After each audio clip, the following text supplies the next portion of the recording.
श्री स्वामी समर्थ, श्री स्वामी समर्थ। स्वामी म्हणतात, कर्म मनुष्य जन्माचे विभिन्न अंग आहे। प्रत्येक क्रियाची प्रतिक्रिया ही असतेच। म्हणून माणसाने मिळालेल्या या मनुष्य देहाचा उपयोग चांगलं कर्म करण्यासाठी करावे। मनुष्य जन्म 84 लाख योनीनंतर मिळो अथवा ना मिळो याकडे लक्ष देऊ नका। लक्ष द्या तुमच्या चांगल्या कर्माकडे, कारण तुमची चांगली कर्मेच पुढे तुम्हाला चांगले फळ देणार आहे। स्वामी म्हणतात, यावरून तुमच्या लक्षात येईल कोणतेही कर्म करताना थोडा भविष्याचा विचार करायला हवा। तुम्हीच तुमच्या जीवनाचे शिल्पकार आहात। जेव्हा कुणी आंब्याचे झाड लावतो, त्या झाडाला फळेही लागतात। तेथे कदाचित त्या लावणाऱ्या माणसाने त्याची फळे खाल्ली देखील नसतील आणि कदाचित खाल्ली देखील असतील, मात्र त्याने एक चांगले काम केले। ते मधुर आंब्याचे झाड पुढील पिढीसाठी कोणत्याही कर्माच्या फळाची अपेक्षा न करता लावले। परंतु जर त्याने त्या जागी कोणते तरी काटेरी झाड लावले असते, तर त्यामुळे त्याला किंवा येणाऱ्या पिढीला काटेच मिळाले असते। ते सतत त्यांना बोचत बसले असते। म्हणजेच मित्रांनो, तुम्ही जसे बी रुजवता फळही त्याच प्रकारे मिळते। जसे झोपल्यावर जेव्हा आपण पुढे ढकलले जातो, तसा पाठीमागेही येतो। म्हणजेच प्रत्येक क्रियाची प्रतिक्रिया ही होतेच। म्हणजेच मित्रांनो, प्रत्येक कर्माचे फळे कधी ना कधी मिळतेच। नियतीचे नियम हे अटळ आहेत, त्यांना कुणीच बदलू शकणार नाहीत। स्वयं ईश्वर देखील त्यांनी निर्माण केलेल्या नियतीच्या नियमांमध्ये हस्तक्षेप करत नाहीत। यावरून प्रत्येक माणसाने न चुकता कर्माच्या फळाची नुसती अपेक्षा न करता सतत चांगले कर्म करत राहिले पाहिजे। स्वामी, तुम्ही रुजवलेल्या कर्माचे फळ तुम्हाला नक्कीच देणार आहेत। म्हणून स्वामी म्हणतात, जीवनात चांगल्या माणसांना शोधून नका, स्वतः चांगले व्हा आणि कुणीतरी तुम्हाला शोधत येईल। उठा, जागृत व्हा। जोपर्यंत आपले ध्येय साध्य होत नाही तोपर्यंत थांबू नका। आयुष्य खूपदा बुद्धी जिंकते आणि हृदय मात्र हारतं, पण बुद्धी जिंकूनही हरलेली असते आणि हृदय हरून देखील जिंकलेले असतं। भूतकाळ आपल्या आठवणींचा आनंद देतो, भविष्यकाळ आपल्या स्वप्नांचा आनंद देतो, पण आयुष्याचा आनंद फक्त वर्तमान काळच देतो। स्वामी म्हणतात, आयुष्य सोपं आहे, फक्त काही माणसं कठीण झाली आहेत। कोणत्याही माणसाला अडचणीत जपा, तो तुम्हाला आयुष्यभर जपेल। झाडावर प्रेम करणारा माणूस सदैव प्रसन्नच असतो।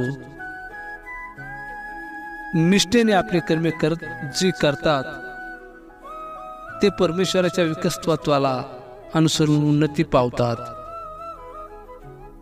मित्रहो, स्वामी म्हणतात, आपण ज्या ध्येयासाठी मेहनत घेत आहोत त्याबद्दल स्पष्ट आकलन नेहमीच आवश्यक आहे। ज्यांना आपण पराजित होणार आहोत अशी भीती असते, त्यांचा पराभव मात्र निश्चित आहे असे समजावे।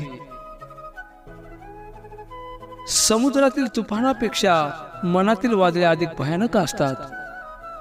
म्हणून मनातल्या गोष्टी जवळच्यांना आणि जवळच्या व्यक्तींना नक्कीच सांगा। कारण त्याने मन हलके तर होईलच आणि लढण्याची ताकद पण येईल. स्वामी म्हणतात, माझ्या मागे कोण काय बोलतं याने मला काहीच फरक पडत नाही. माझ्या समोर काही बोलण्याची त्यांची हिंमत नाही, यातच माझा विजय आहे. स्पर्धेमध्ये तोच टिकून राहतो जो परिस्थितीनुसार स्वतःमध्ये बदल करतो. आणि कदाचित म्हणून तर वादळामध्ये मोठे मोठे वृक्ष उन्मळून पडतात, पण त्याच वादळात गवत मात्र टिकून राहतं. ज्या क्षणी तुला वाटेल की हे नातं तोडण्याची वेळ आली आहे, तेव्हा स्वतःच्या मनाला हे एकदा जरूर विचार की हे नातं एवढं काळ का जपलं. स्वामी म्हणतात, स्वतःच्या स्वार्थासाठी दुसऱ्याचा वापर कधीही करू नका आणि स्वतःचा वापर कुणाला करूनही देऊ नका. रस्ता सुंदर असेल तर नक्की विचारा तो कुठे जातो, पण ध्येय सुंदर असेल तर मात्र रस्ता कसा आहे हे बघू नका, त्या रस्त्यावर चालत राहा. यश ही नशिबाने मिळणारी गोष्ट नव्हे, उचित ध्येयाच्या उद्दिष्टपूर्तीकडे होणारी वाटचाल म्हणजे यश. यश आणि सुख जोडीने येतात. आपल्याला जे हवंय ते मिळवणं म्हणजे यश, आणि जे मिळालं आहे त्यात गोड वाटणं म्हणजे सुख. प्रत्येक गोष्टीची वेळ असते, तेव्हा ती घडायलाच हवी. वेळ निघून जाण्यापूर्वीच तिची किंमत कळायला हवी. स्वामी म्हणतात, आपले लक्ष साध्य विसरू नका, अन्यथा जे काही मिळाले तेवढ्यावरच संपुष्ट राहण्याची सवय लागेल. आयुष्य कोणालाही सोपं नाही. प्रत्येकाला समस्या आहेत, ते कशातून जातात हे तुम्हाला माहीत नाही. कोणीही परिपूर्ण नाही, कोणीही परिपूर्ण होण्यास पात्र नाही. म्हणून तुम्ही न्याय, टीका किंवा थट्टा सुरू करण्यापूर्वी लक्षात ठेवा की प्रत्येक जण स्वतःचे युद्ध लढत आहे. जीवनात काही वेळा किंवा काही मिळो अथवा न मिळो, आपण नेहमी प्रामाणिक राहिलं पाहिजे. परमेश्वर भक्ती केली तर आत्मशक्ती वाढते. कष्ट केल्याने जगण्याची अपार शक्ती वाढते. आपलं वाईट काळ सुरू असेल तर रडत बसू नका, आणि आपला वेळ चांगला असेल तर इतरांना हसत बसू नका.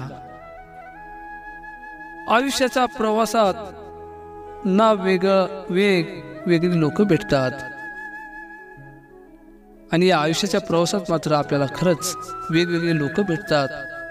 पण खरंच ती ओळखता आली पाहिजेत, नाहीतर नंतर खूप त्रास होतो.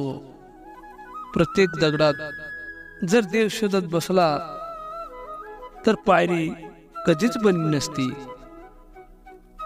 प्रत्येकाकडून आपल्या चांगल्याची अपेक्षा केली असती तर जगण्यातली गोडी कधीच चाकली नसती. मित्रांनो, आजचा व्हिडिओ तुम्हाला कसा वाटला ते कमेंट बॉक्समध्ये जरूर कळवा.